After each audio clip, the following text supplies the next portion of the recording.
ধরে ইবাদত করেছে 500 বছর। কত বছর?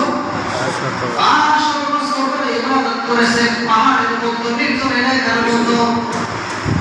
সারাদিন ঝর্ণার থেকে পানি পান করেছে, ঝর্ণার পানি খেয়েছে, আর পাশে একটা ফল গাছ ছিল, ফল গাছ থেকে ফল খেয়েছে।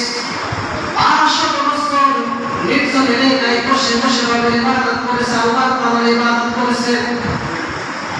ওই ব্যক্তি যখন ইন্তেকাল করলো, ওই ব্যক্তি যখন মারা গেল, মারা যাওয়ার পরে আল্লাহ তাআলার সামনে যখন কিয়ামতের ময়দানে দাঁড় করানো হলো, আল্লাহ তাআলার সামনে দাঁড় করানো হলো, আল্লাহ তাআলা বললেন, ও বান্দা, তুমি যে 500 বছর ধরে ইবাদত করেছো, 500 বছরের মধ্যে কোনো গুনাহ করো নাই, কোনো গুনাহ তোমার নাই, 500 বছর ধরে ইবাদত করে গেছো।